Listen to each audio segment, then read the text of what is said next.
Assalamualaikum warahmatullahi wabarakatuh. Selamat pagi anak-anak semua.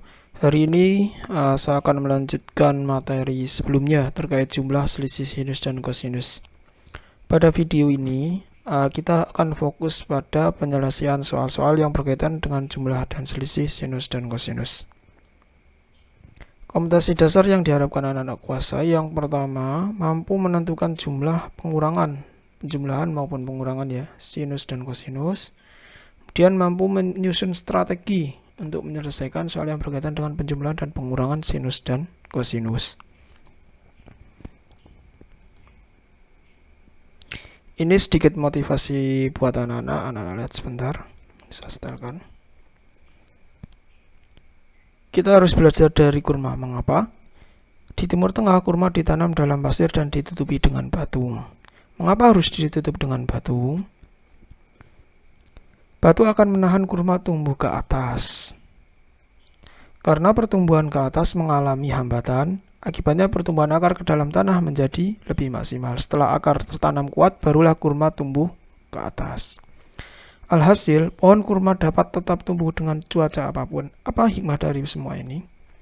Sekarang kita tahu alasan Allah kerap memberi tekanan hidup, yaitu bukan untuk melemahkan, melainkan agar kita semakin lebih kuat, bahkan mampu menjebol batu masalah yang selama ini menekan kita.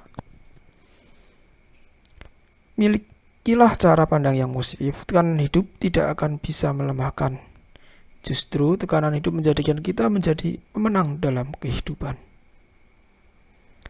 Itu pesan dari video ini. Harapannya anak-anak, apapun anak-anak menghadapi permasalahan, anggaplah itu sebagai batu loncatan agar anak menjadi lebih sukses, menjadi lebih siap, dan tentunya menjadi pemenang dalam kehidupan ini. Oke, saya lanjutkan materi lagi ya.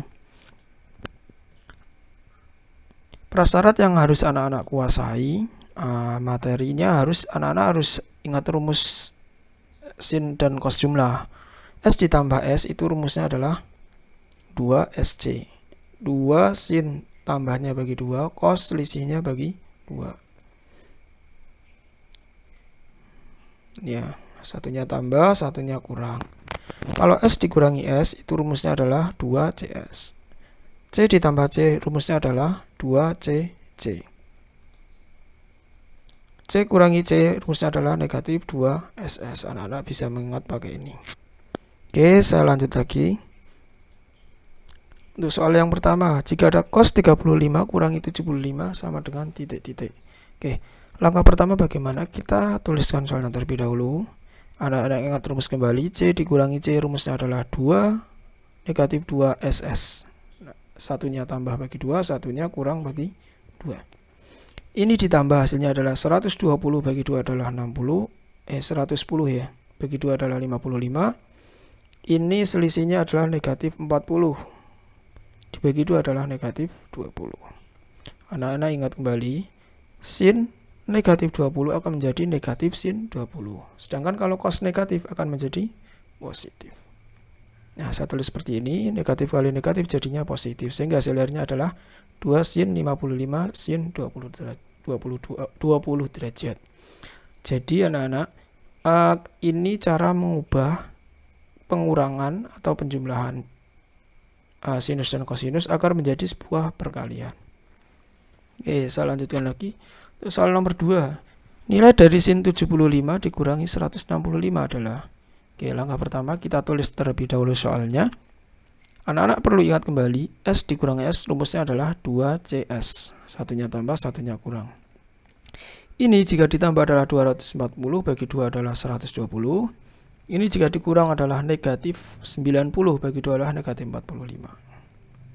Selanjutnya, karena ini sin negatif menjadi negatif sin 45, maka negatifnya saya tulis di depan. Kita sederhanakan, negatif 2 tetap, cos 120 itu sama aja cos 60, tapi di kuadran 2 cos negatif setengah. Sin 45 adalah setengah akar 2. Negatif 2 kali negatif setengah hasilnya adalah 1, sehingga hasil akhirnya adalah setengah akar 2. Sehingga jawabannya yang benar adalah yang D ya, setengah akar 2. Oke, saya lanjut ya.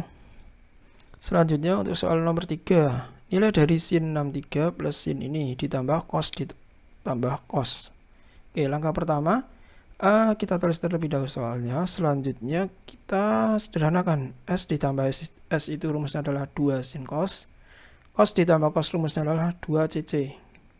Oke, kalau ditambah ini adalah 240, bagi 2 adalah 120. Makanya di sini 120, yang ini juga disederhanakan jadi 120. Kalau dikurang, hasilnya adalah negatif 114. Bagi 2 adalah negatif 57, yang bawah juga sama. Nah, anak-anak lihat bahwa 2 sama 2 saya coret. Cos negatif 57 sama cos negatif 57 bisa kita coret. Kita hanya mendapatkan sin dan cosnya saja. Selanjutnya kita sederhanakan. Sin 120 itu sama aja sin 60 setengah akar 3 karena di kuadran 2 positif. Cos 120 sama aja cos 60, di kuadran 2 hasilnya adalah negatif. Setengah-setengah bisa kita coret sehingga hasil akhirnya adalah negatif akar 3. Selanjut untuk soal nomor 4. Nilai dari sin ini per cos dikurangi cos. Nah, S kurang kita tulis dulu soalnya. Anak-anak ingat lagi, S dikurangi S rumusnya adalah 2CS, C kurangi C adalah negatif 2SS. Negatif 2CS, negatif 2SS. Kalau dijumlah itu 120, bagi 2 itu adalah 60. Ini selisihnya adalah 90, bagi 2 adalah 45. Apakah ada yang sama? Ada, kita coret. 2 sama 2 coret. Sin 45 sama sin 45 kita coret. Sehingga hasil akhirnya adalah cos 60 itu adalah setengah. Sin 60 adalah setengah akar 3. Ini ingat, ini masih ada negatif. Saya tuliskan di depan. Setengah-setengah bisa kita coret sehingga hasil akhirnya adalah negatif seperakar 3. Ini belum bentuk sederhana. Maka untuk menyederhanakan kita kalikan dengan akar 3 per akar 3. Sehingga hasilnya adalah negatif sepertiga akar 3. Selanjut untuk soal nomor 5. Sin ini ditambah cos ini. Nah, anak-anak ingat bahwa ini adalah dalam rumus jumlah dan selisih itu harus dalam bentuk sin atau cos. Ini sin cos, nggak bisa, nggak ada rumusnya ini. Maka kita harus buat strategi. Kita buat ini jadi cos dengan cara bagaimana? Anak-anak ingat lagi rumus bahwa sin alfa itu akan sama dengan cos kurung buka 90 kurangi alfa. Ini juga sama. Sin saya ubah menjadi 90 kurangi sudut di dalam ini. Yang belakang masih tetap, hanya saja tak tulis balik ya, 60 ditambah X. 90 kurangi X kurangi 30. 90 kurangi 30 itu 60 kurangi X.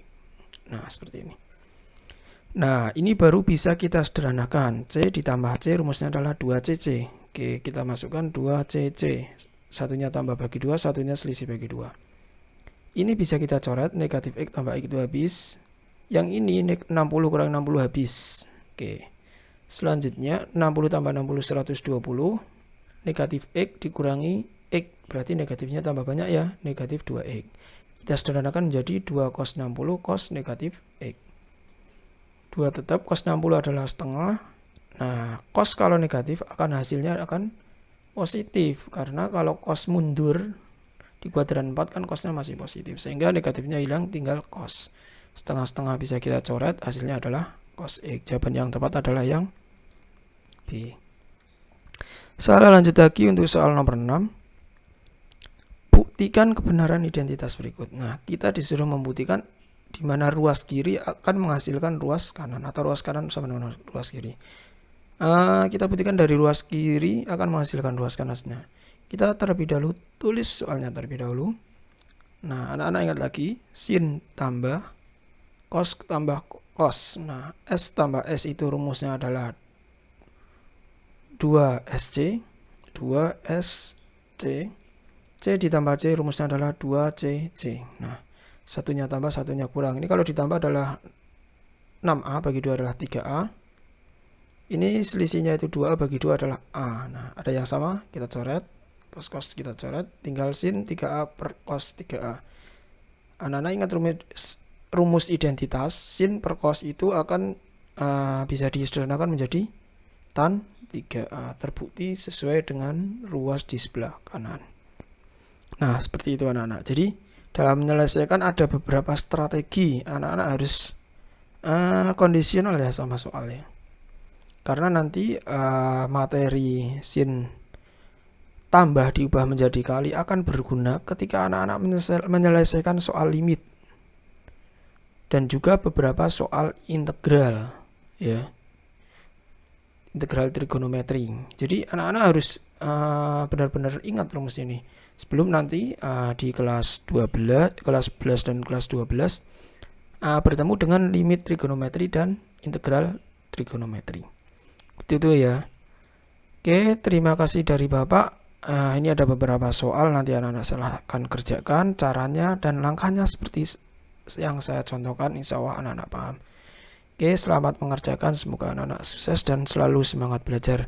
Terima kasih. Saya Ri. Assalamualaikum warahmatullahi wabarakatuh.